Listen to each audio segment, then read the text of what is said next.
Alright guys, it's Jahlon with the Paradox Gaming Network, and today we're going to do an Ashes of Creation pre-alpha look. We're going to talk about the Scientific Nodes blog that got released yesterday, and the reason why we're doing a pre-alpha look is I can't do an Ashes 101, and I'm going to explain that in just a minute, but I am going to tell you how you can get your Ashes education.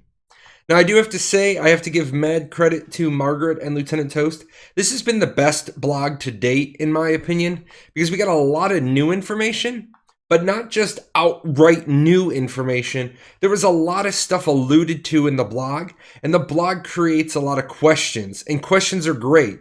You're probably going to have questions at the end of this video that I haven't answered. Go ahead and leave those in the comments below, and I will work on getting you answers. It was actually kind of funny. Steven was joking with the content creators. We were having a bit of a discussion. I was trying to pull some more information, and Margaret was like, you'll get it in blogs. Steven's like, how long would the blog have been if he spelled everything out? So yeah, there are supposed to be some questions. They did this blog beautifully to set up further content stuff on the content roadmap. Now, I do want to point out that I have this in red, Scientific Nodes. This is education-based, and I do have a little bit of bias because Ashes 101, I'm an educator by trade. So there is a little bias here, which is why I threw it in red, mainly to remind myself when I do Ashes 101, don't be prejudiced and give kudos to the Scientific Nodes. But I can do that today because it's a pre-alpha look. So, since it's the education, I said to Steven, do I get my honorary PhD from Vera University? And he said, no, I can have an associate's. And MK, don't think I didn't see your frog. I'll get you. So why not Ashes 101? I think it's really important. I think words matter. And what I want to say is I'm going to do a pre-alpha look because that's ideas. It's things in development, things that are highly subject to change, things that we only have partial information on, mainly the first of the 4 blogs. I will do an Ashes 101 on the 4 node types when we have the 4 blogs. Ashes 101 is where I try to be highly educational. I do deep dives. I talk about mechanics. I talk about what we know. And this blog is going to give us a taste, but it's not going to give us enough. So like I said, you will have questions, and I won't have answers, but I will get them. To give you a good example of this today, started Steven's morning off with a math problem. Apparently, this was still a point in contention, and that's fine. If you have a question, go ahead and ask it. Sometimes we can get an answer. But in an example a little bit later, I'm going to show you how to think a little bit more like Steven, because we knew it was 103 plus 15 castle nodes because of other things he said. But I'm going to show you how to think like Steven.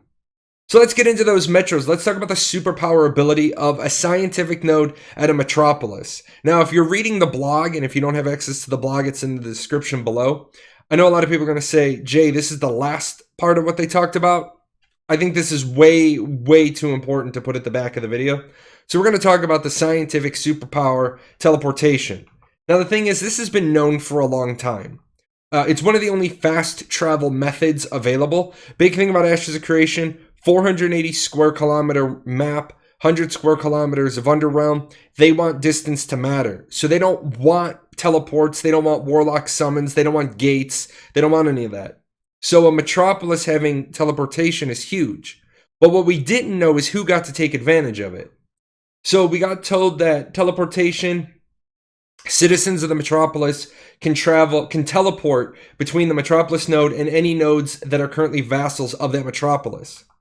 We also got told, and we didn't know this before we finally got, solidified information, citizens of the vassal nodes may teleport to the metropolis and back to their vassal nodes as well. So is there going to be a cooldown? Almost certainly. We don't have a definitive cooldown on this. It's probably going to be tweaked in alpha and beta, but we will definitely look at that. So what's it going to look like in the game? First of all, to look at a metro citizen, you're standing inside the Scientific Metropolis. You have housing there, so you're a citizen there. And you're like, oh, I want to run out to the village that's by the quarry because I want to get some ore or some stone. And you go out there. Now, remember, you're not going to just be able to teleport back and forth huge backpacks full of stuff. You're going to have to move that stuff by caravan, by mule. But what you could do is you could go out there and do the mining and stage it. And then you decide, oh, I need to go back to the Scientific Metropolis, so you can. You teleport back. And then you have a freehold at the village in the bottom left-hand corner, so you teleport down to your freehold. You do whatever you need to do. And then you want to go back, And you can. You are a metro citizen. You are a citizen of the Scientific Metropolis. You can teleport back and forth as long as all these nodes are vassals inside of the Metropolis zone of influence. You can do that. Now, what's going to happen is it's going to be a little bit different if you are a vassal citizen.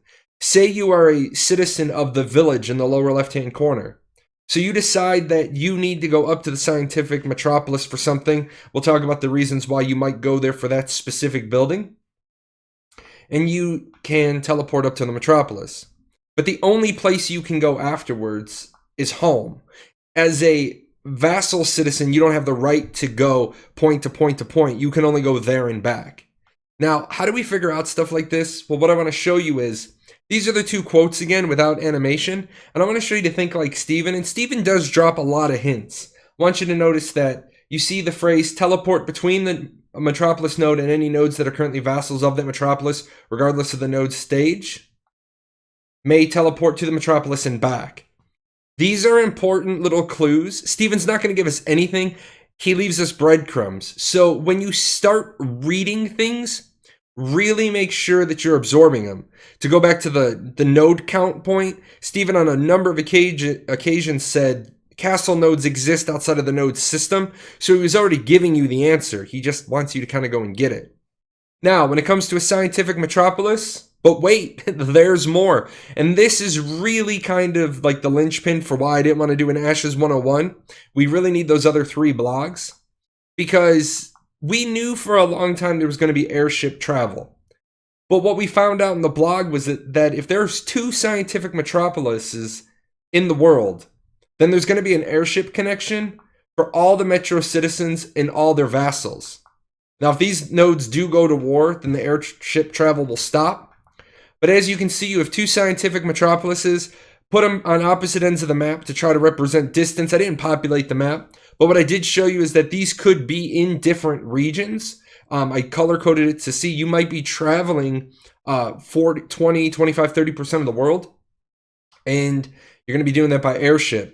Now, remember, you're going to be limited to your backpack of moving materials around. I want to keep stressing that backpack thing. You're not going to have 50,000 iron ore in your bag, so it's not like this is a bypass for the caravan system, but it is certainly a bypass towards having to ride your horse from one end of your region to the other. So that is a really cool bonus feature. Now what I want to get into is I want to get into a little bit about the scientific nodes, and I really love the quote that was in the blog. To know the gods, we must first know ourselves. Science is our looking glass. That just, Steven comes up with gems sometimes, and that really kind of like made me go and find this picture again to put it in. I was like, that's just a great quote. I wasn't quite sure what to do with this in the last 2 blogs. Now, if you guys aren't familiar with nodes, make sure you check out Ashes 101 Nodes, parts 1, 2, and 3. The link to part 1 is up in the corner, because you really got to get some of this information. I'm not going to cover it again. But in the blog, we had these 4 descriptions, and it talked about artisan and construction focuses. And we were like, yeah, but what does that really mean? Well, now we kind of start to get what that means.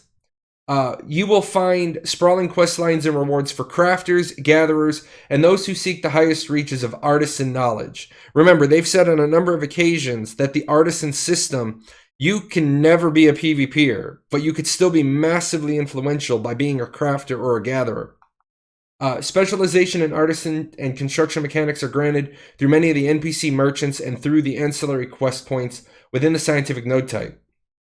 This will unlock abilities within many professions and allow specialization in gathering, processing, and crafting aspects of the artisan system. There's a lot here, and I know there's only 2 sentences here, but these 2 sentences are chock full of stuff you need to know.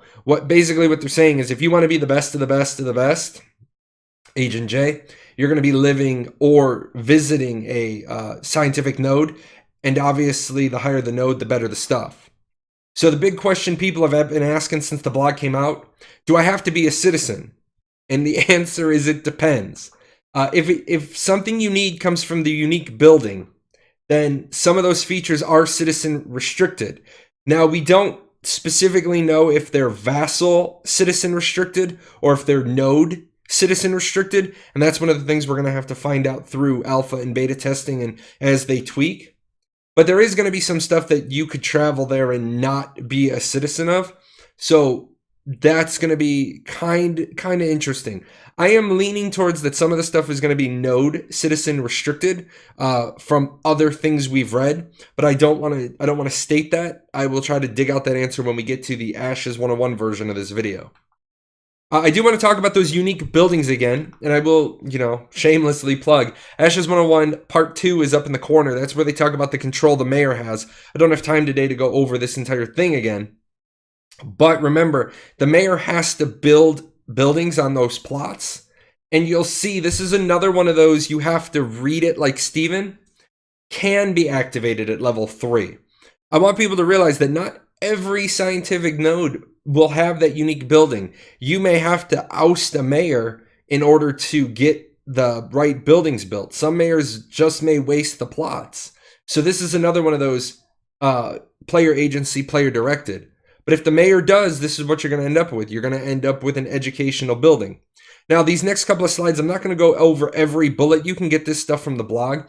But I wanted to show you how it's going to grow. And I wanted to talk about some of the stuff. So when you're at level 3 and you're a village and you have a library, I think it's really cool that it's going to have an in-game history of the narrative events. That's immersion to me. And when I do game reviews, I do rank on immersion. I also think the locations and last known quantity of gatherable resources. Now, I want you to realize it says last known quantity. There aren't automatic respawns. And we've talked about that in the artisan video. Yeah, it's up there. But it's going to let you know where they last were. You're probably going to have to keep your own map of the different spawn points and try to figure out what rotation they're on. Location and inhabitants of new dungeons or points of interest. That's really cool that you need a scientific node to try to figure out what's going on with the bosses. Remember, bosses are going to change in strength based on the nodes and their development. So that's actually kind of cool. You might be able to research the boss before you ever set foot in the dungeon. Runic power stones for armor. Don't ask. I don't know. And then common armor and weapon recipes, level 25 and under. Remember, you don't level your blacksmithing and start instantly learning all these recipes. One of the ways you have to get them is by traveling to your scientific node. Another one is social organizations. So kind of interesting, kind of different spin on it that you're going to learn it at the library. When your node goes to level 4, you get a college. There's a lot of things going on here. Here's one that I'm going to try to get some information from Steven about. Certification of Tier 1 building schematics. It is going to be interesting if you have to buy building schematics from a town. So that's one that caught my attention and I have jotted down to try to get answers to. Unique and rare drop information. Again, I love the fact that you're going to a building to do this. I just think it's a brilliant method. So a lot of these things I don't have answers to, so please don't ask. Steven said we'll get it in future blogs. But obviously, you see there's a lot of mechanics they plan on tying in. When you get to a city, you have a university. Again, we got this building schematics, these essences, the adjacency bonuses for buildings. This is a big one that caught my eye as well. Remember, on your freehold, you can throw 7 random buildings down with no synergy between them. But you might have a smelter, a blacksmith forge. It looks like you're going to need a scientific node of level 5 in order to get your freehold certified or some item to get that synergistic bonus. So that's actually really interesting. That's in my notebook as well to dig into. And then common glyphs for creation of armor and weapon enhancement scrolls. I know people are all about that. Here's the other one. Artisan mastery qualifications. I like the fact that you're going to have to travel to a level 5 city that has built out a university to get certified as an artisan. That's actually really cool because that's the whole apprentice. I work for a master and then I'm a journeyman. I travel and I learn some stuff. I'm a tradesman and then I'm a master. I actually like that they're incorporating that. And then if you end up with a level 6 in Metropolis that has an academy, components for legendary item repair. Could you imagine having a legendary item and you can't repair it because, there's no Metropolis, so you can't do the identification for legendary item repair? Certification of T-through buildings. Again, lots of different pieces. Now, I do want to say, and I'm going to try to I'm going to try to pull this out. You see the word legendary a couple of times. Legendary glyphs, relic and legendary crafting benches, legendary freehold schematics. I do want to try to corner Steven in the next couple of days and ask him about the word legendary. I'm hoping that it's just a misused word here in this blog. Legendary is supposed to be like one of a kind. So I want to try to figure out what they mean by legendary in this context. But as you can see, there is a lot of stuff going on with that unique building. Now, I know your question is, you're going to dig into these things and you're going to say, Jay, what about common glyphs? What about these? What about, I don't know. Okay. Steven, I got the Heisman, man. It was kind of funny. I got told we're going to get it in future blogs. So patience. I got told patience. And that's cool. That's why I said the blog was so great. This is all that, there's tons of new information here, but you don't feel like you learned anything because you still got to wait to learn something. And that's it for today, guys. If you got questions, hit me up on Discord. I'm Jahlon, #0001. Shoot me an email if you want, but I'm on Discord all day. I'll be streaming Mondays, Wednesdays, and Fridays. You can pop on my show. Nobody can stream Ashes of Creation right now, so if I'm streaming something else, you have an Ashes question, you can come in. We can have some one-on-one conversation. And as always, I always thank my sponsors. My sponsors are great people. They give me money. I give it all back away to my community. I got a giveaway going on in the description below. You can click on that. Enter in, earn yourself some free money. And if you want to know more about Ashes of Creation, make sure you check out ashes101.com. As you guys ask me questions, and as I find time, I refine the website. It's my textbook, so that you can get a little bit of a leg up if you don't want to go quote diving. All right, guys, that's it. I want to get this one done, and I got to start prepping for a big project next Monday. And I owe Margaret a deliverable, and you know me. I always deliver on time.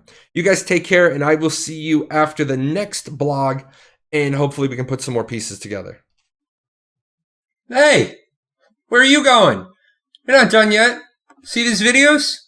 This video's up here to watch. You gotta go over here. Hit the chibi. Subscribe to the channel. Check out the webpage. And I'll see you guys on Twitch.